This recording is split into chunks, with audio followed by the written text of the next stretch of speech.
Good afternoon, everyone. I'm Shannon Derejo from Creamer Media's Contract Publishing.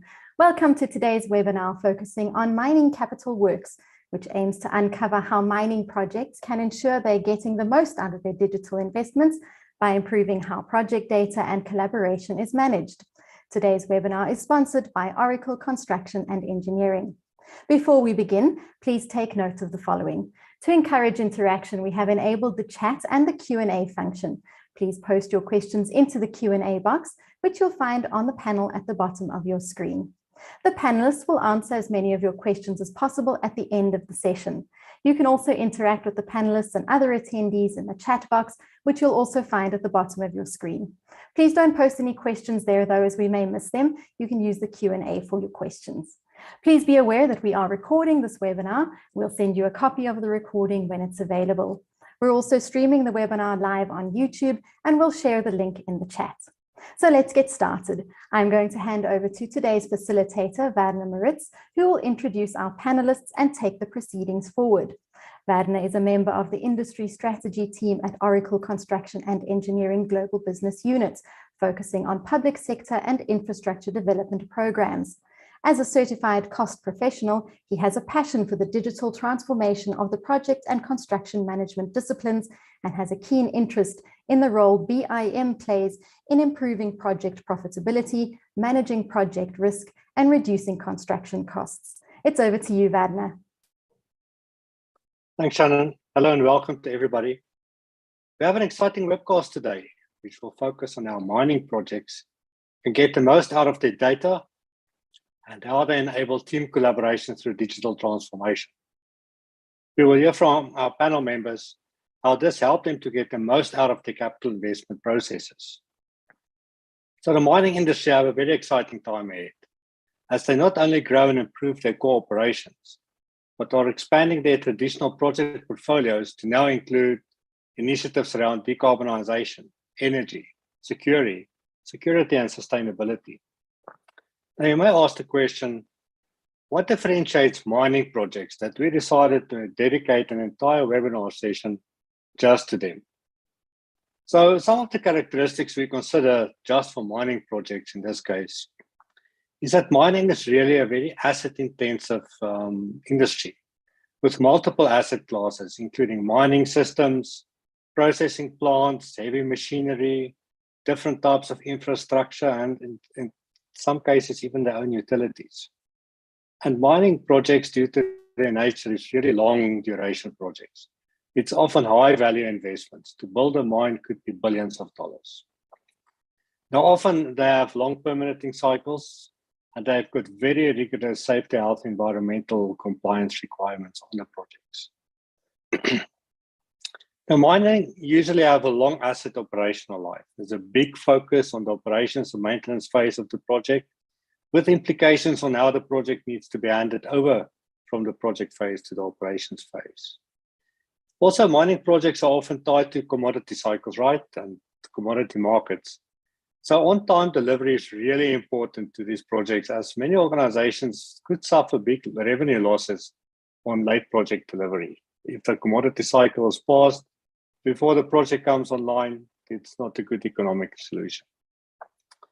Now, the other issue is that mining projects and the mining operations are often in very remote locations, which bring a whole lot of their own challenges to the project environment. We also see that mining project owners could follow various project delivery methods. There's not one single method that everybody uses. So there's a variety, and these include owner-executed EPCM projects, EPC projects, LSTK projects. And then on top of that, they also use, in many cases, bespoke contract forms. In addition to just standard NEC 3 or 4 or FRIC-based contracts, mining companies often have their own contract form to adhere to. The other challenge is that mining projects usually use geographically dispersed project teams.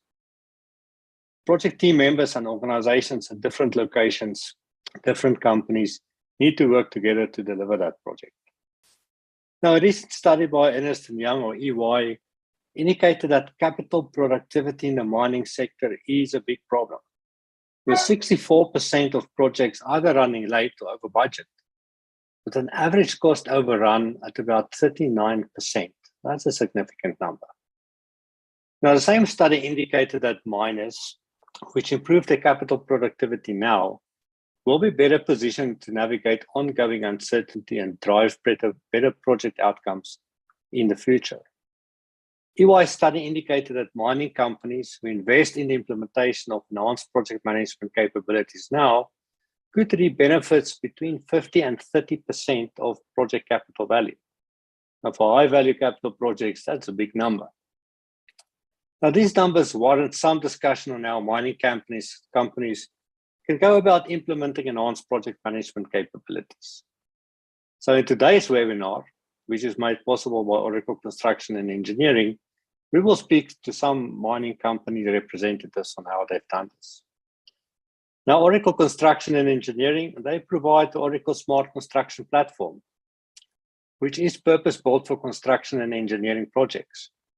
It connects people, processes, and technology, and it empowers the team to make data-informed decisions across the full project lifecycle. And this keeps the entire project community synchronized in a more predictable environment. So allow me to introduce our panel members for today. First up, we have Lorato Mazibuko. She's a project engineer with Tungela Resources Limited. Welcome, Lorato. Second, we have Dion Stassen. He's the manager for project controls at Kumba Iron Ore, which is the division of Anglo American. And thirdly, we've got Peter Bauer. He's a strategic account manager responsible for the mining industry at Oracle Construction and Engineering.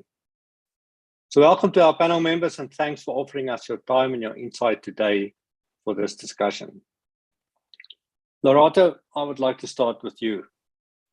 Now, Tungela Resources Limited is a fairly new name in the South African mining scene, but certainly not a new organization. Can you give us some insight on Tungela and the capital project pipeline, your role at the company? Hi, everybody. Thanks, Verna, for the introduction. Yes, so Tungela Resources is a newly listed thermal coal company on the Johannesburg Stock Exchange. We listed in June of 2021 after a successful demerger from Anglo American. In terms of projects, part of business improvement is a variety of stay in business projects to ensure safe and efficient operations. We also do have a few capital projects in the pipeline. I'm currently working on one, which is the Zibulo North Shaft project, which involves the construction of a twin decline shaft with associated surface infrastructure. This project will improve mining efficiencies and extend the life of the mine. My role on this project is project engineering lead, and I'm currently acting project manager. It's really an exciting project. Excited to go into implementation and start seeing the benefits that this project brings to the operation and ultimately the business. Thanks for that introduction, Lorato. There's also certainly some important positions you have on the project team. Can you share some challenges you experienced with the team collaboration and information management, and the strategies you implemented to improve project performance through digital transformation?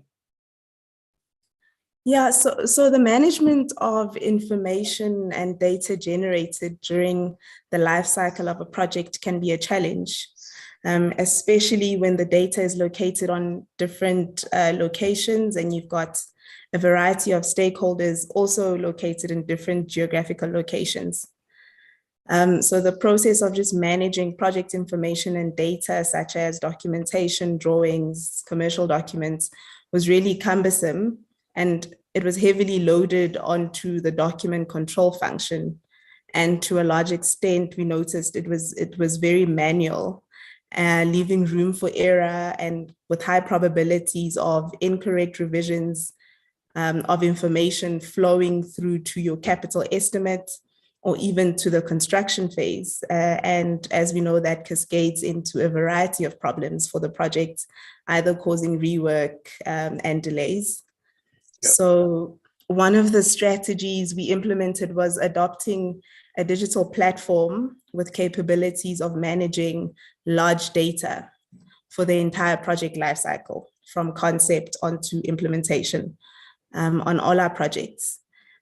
So a digital platform that could ensure we had a common data environment where there was common communication platform and information repository to improve the multi-stakeholder collaboration and ensure effective revision control of documentation.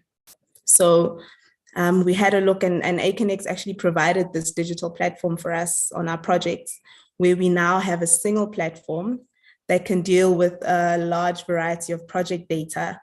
And this supports effective decision-making on the project.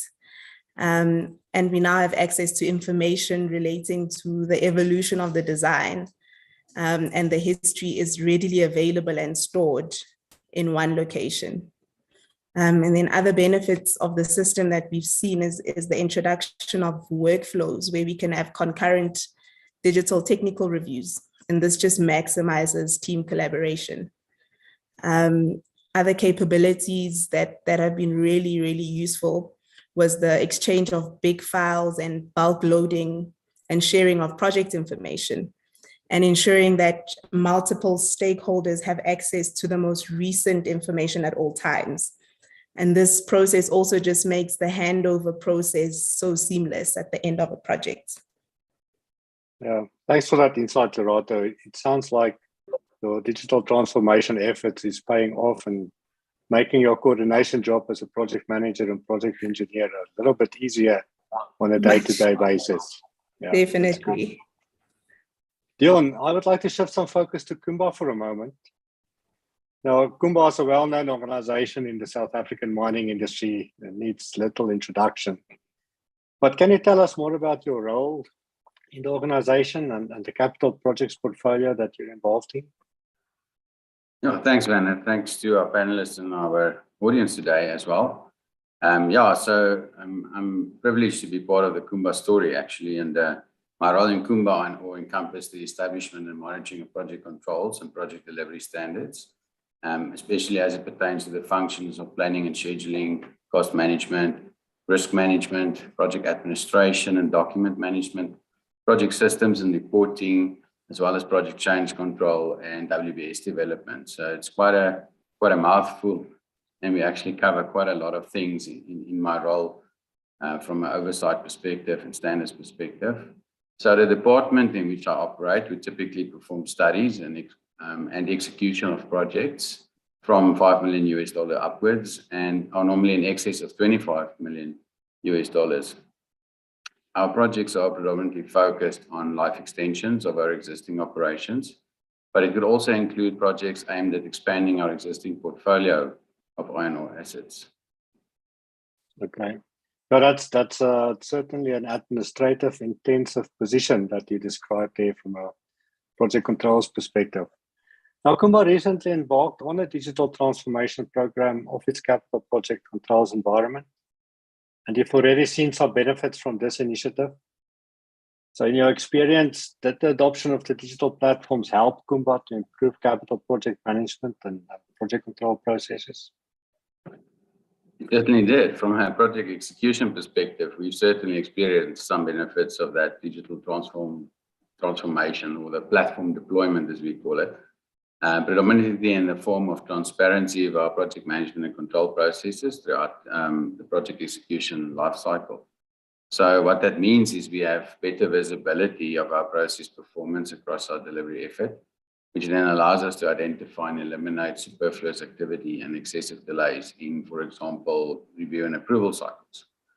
So having this level of visibility allows us to identify and adjust not only in a specific process, but also behavior within the project teams that could hamper or even jeopardize our delivery success. We could, for example, identify and eliminate delays typically experienced in payment processing and approvals to ensure that our contractors and suppliers are paid timeously, improving our cycle turnaround times by between 20 to 30%, or even more in cases which dependent on how paperless the process was to begin with. The way we approached it was to first understand all the business processes behind this project delivery effort, and then systematically optimizing and automating these processes to such an extent that our project teams could operate in a more efficient and effective manner by doing the right things right the first time. Yeah, it sounds important. So it really sounds like this access to information and insight is really helping your team at Kumba with business improvement processes and continuous improvement efforts in that area. So the other thing is complex capital projects. You've got multiple stakeholders, and you've mentioned this. And mining-related projects generate a lot of documentation and contractual communication, as Loretta pointed out. And these are often difficult to control and manage with disparate systems, as we've seen with some organizations in the industry.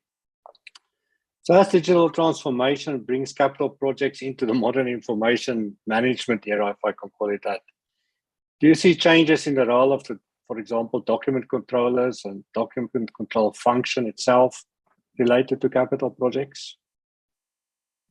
Yes, for sure. We've certainly experienced a changing role in the document management and control function since we've established the common data environment. So in the past, most projects would experience the doc control function as a sort of a post office intermediary between originators and recipients of documentation.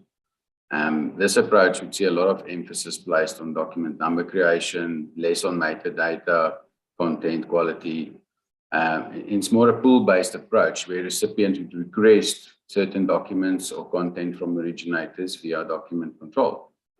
Now, in today's environment, what we see is that the originators and recipients are directly connected as the business process intends it to be, with the document control function placing a lot more emphasis on the monitoring of timeous transmission of content, quality of metadata content, document processing integrity across the common data environment, to not jeopardize our data integrity. So our project team members are then empowered to initiate and track their own review and approval cycles, for example, without the effect of bottlenecking at doc control.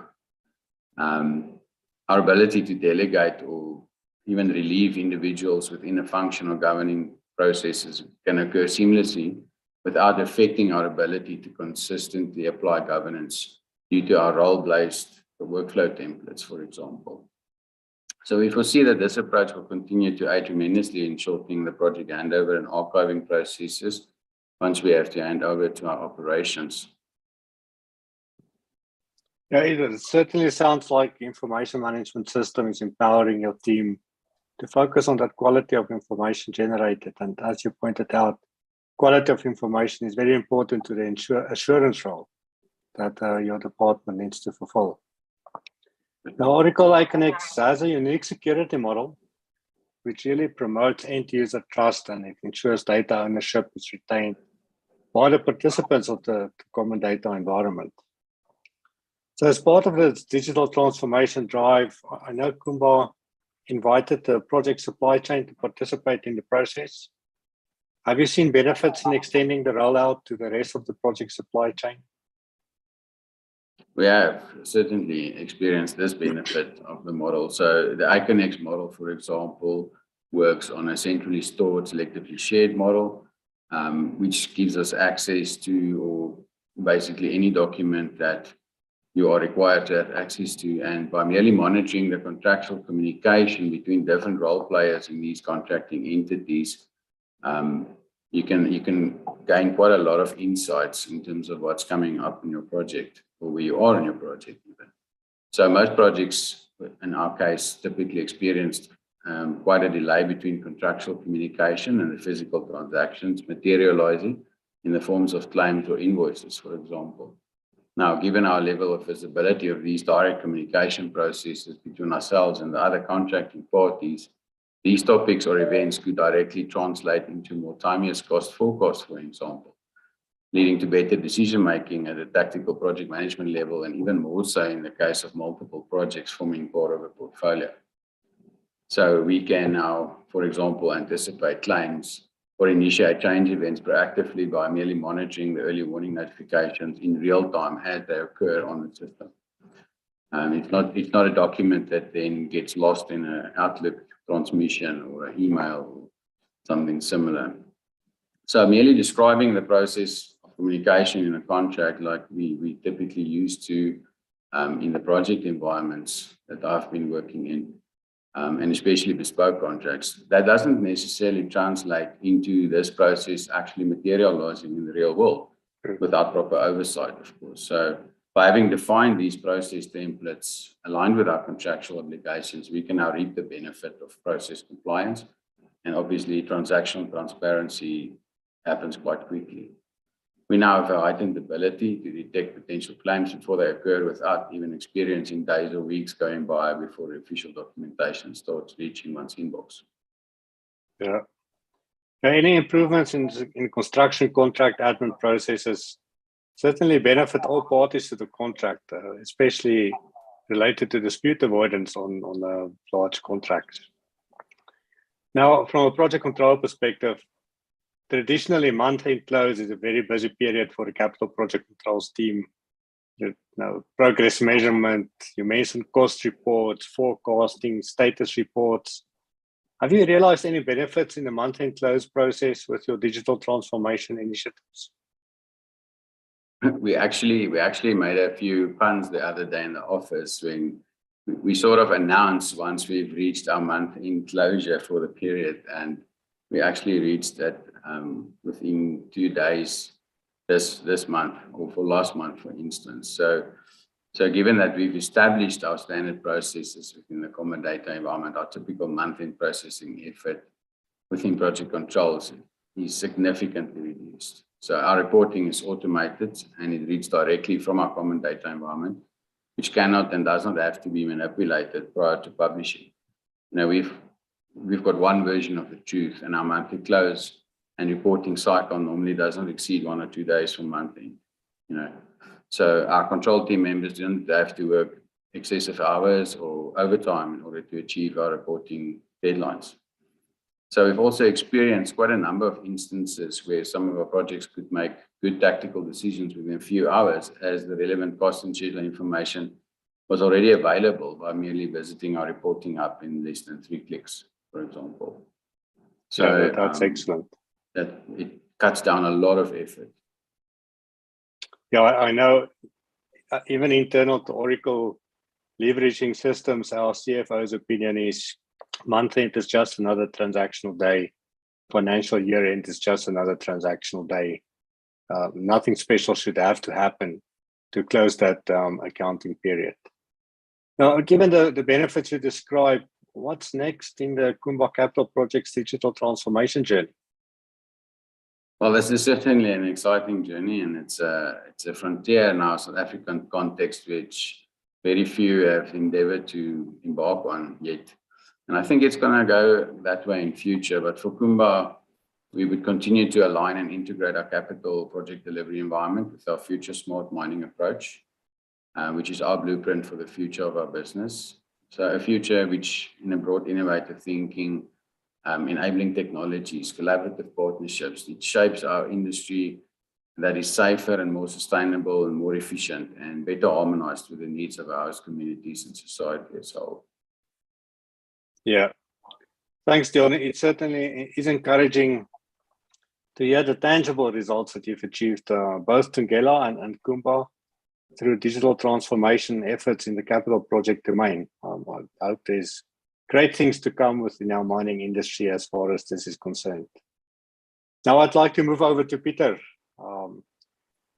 Peter, we heard both Lerato and Dion mention the term CDE, or Common Data Environment. What is a CDE, and what benefits can we derive from a true common data environment on a project? Yes, thank you, Bernard, and thank you, audience, and thank you to Dion and Lerato for being with us. Given many organizations in construction and engineering, as well as the related software space, they now recognize how CDE can enable more effective collaboration across project teams.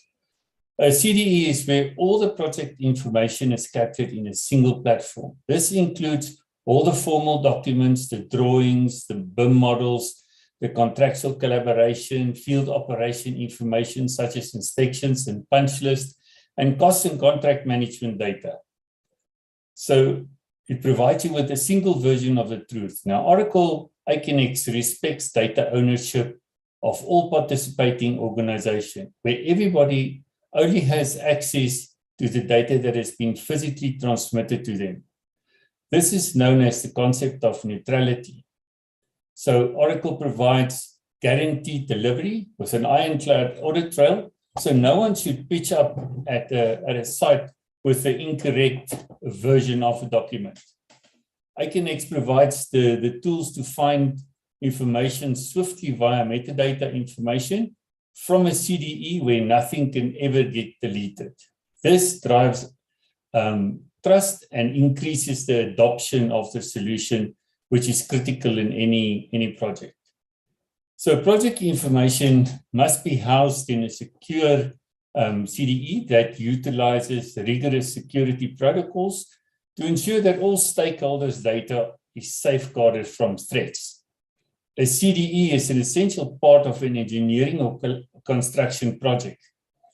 Two of the outcomes of using a CDE focus on project collaboration and information, including capturing of a full audit trail of a built asset through a highly secure, unalterable, undeletable, and neutral environment. It also finding efficiencies in producing coordinated information, reducing both time and cost. It connects teams, models, project data in one environment, ensuring a single source of the truth. And it's based on authorized access, where project teams can extract selections of the most recent approved information and data from shared areas provided by a true CDE. It also supports downstream activities, allowing the use of information.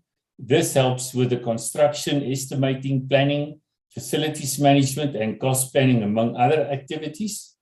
It minimizes the effort and reducing the time it takes to check, review versions, and reissue information.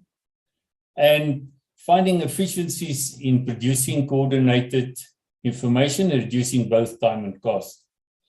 Providing greater certainty to coordination checks by ensuring that models are correct without issues like clashes between models.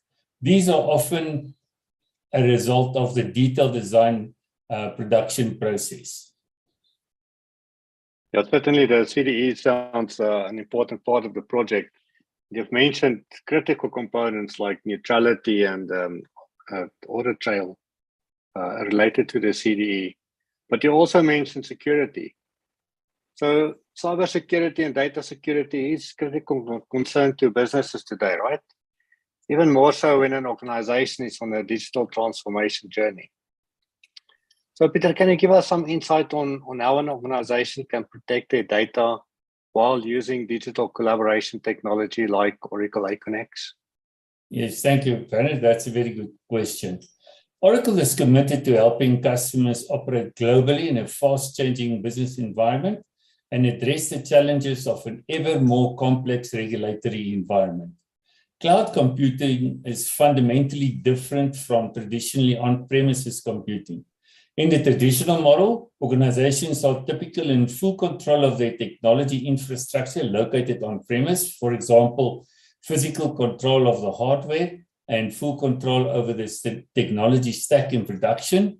In the cloud, organizations leverage resources and practices that are under the control of the cloud services provider, while still retaining some control and responsibility over other components of their IT solution. As a result, managing security and privacy in the cloud is often a shared responsibility between the cloud customer and the cloud service provider. The distribution of responsibilities between the cloud service provider and customer also varies based on the nature of the cloud service.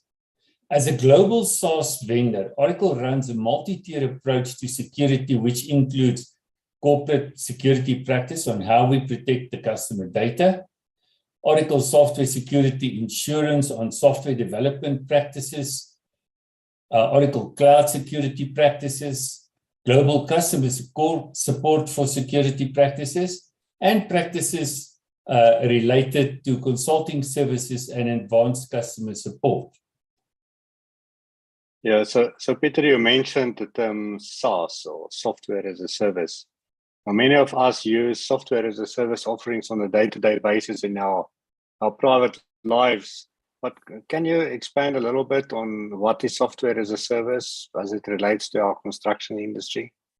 Yeah, software as a service, or SaaS, is a cloud-based software delivery model in which the cloud provider helps and maintains cloud application software, provides automatic software updates, and makes software available to its customers via the internet on a pay-as-you-go basis.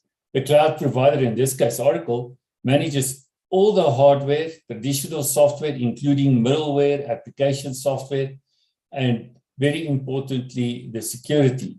So SaaS customers can dramatically lower their cost, deploy, scale, and upgrade business solutions more quickly than maintaining on-premise systems and software, and predict total cost of ownership with greater accuracy.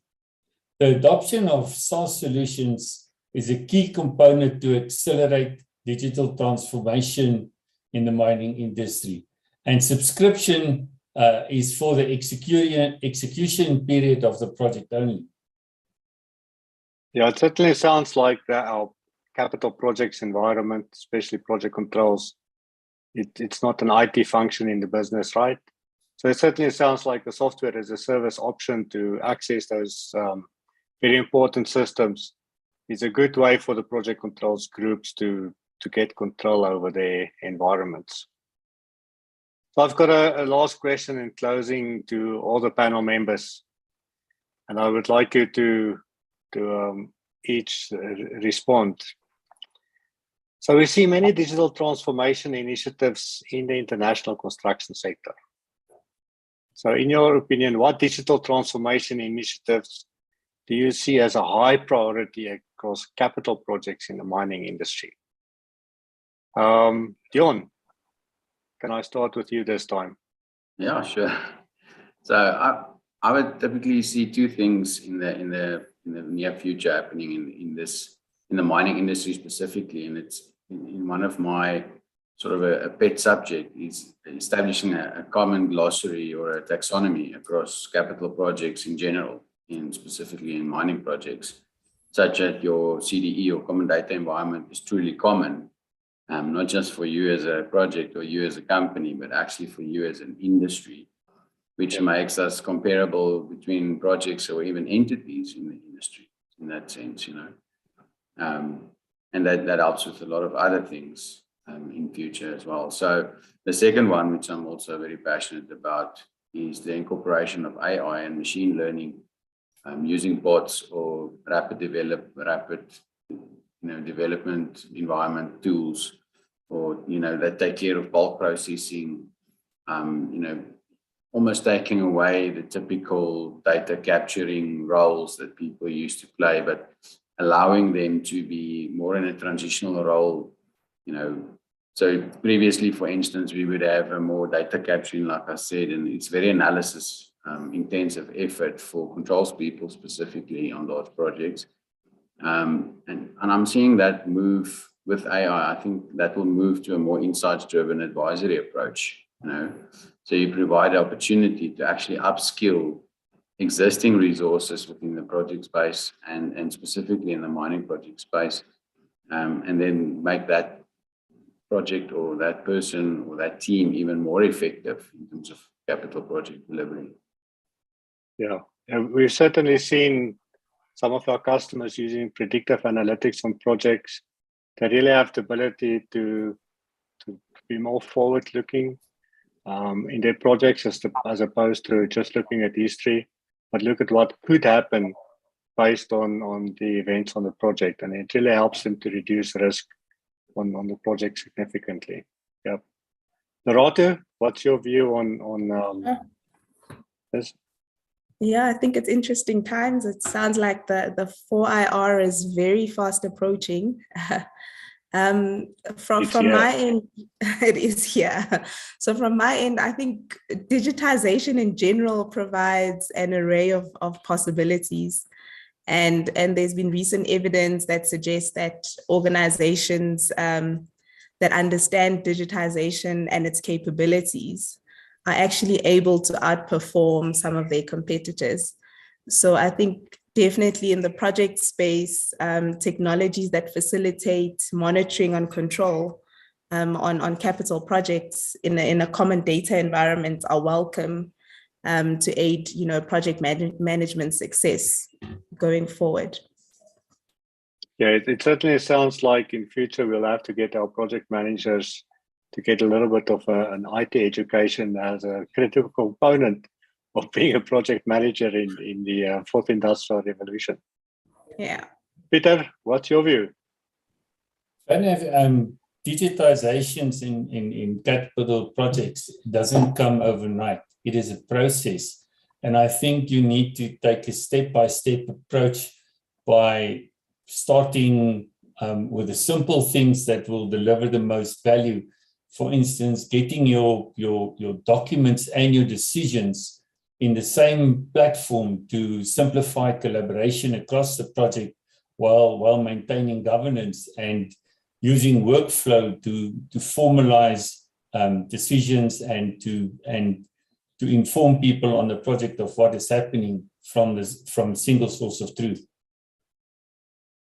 Yeah, that's really interesting. I think the ability to take like a modular approach, not just to the design of the delivery of the project, but actually to the systems that's used to deliver the project with, is an important step for that continuous improvement and maturity improvement within the project management environment. Yep, good answer.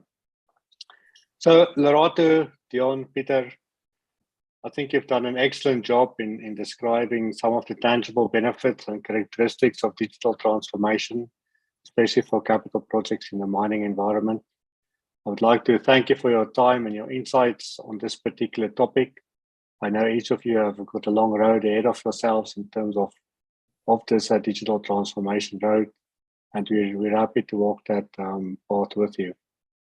With this, I'd like to hand back to Shannon to help us manage any questions that came through or any comments. Shannon? Thanks, Varna. We did receive one question from Dilly Naidu, and who asks, is Primavera part of the Oracle CDE offering? Peter, can I give that question to you to answer? Where do Primavera fit into the common data environment?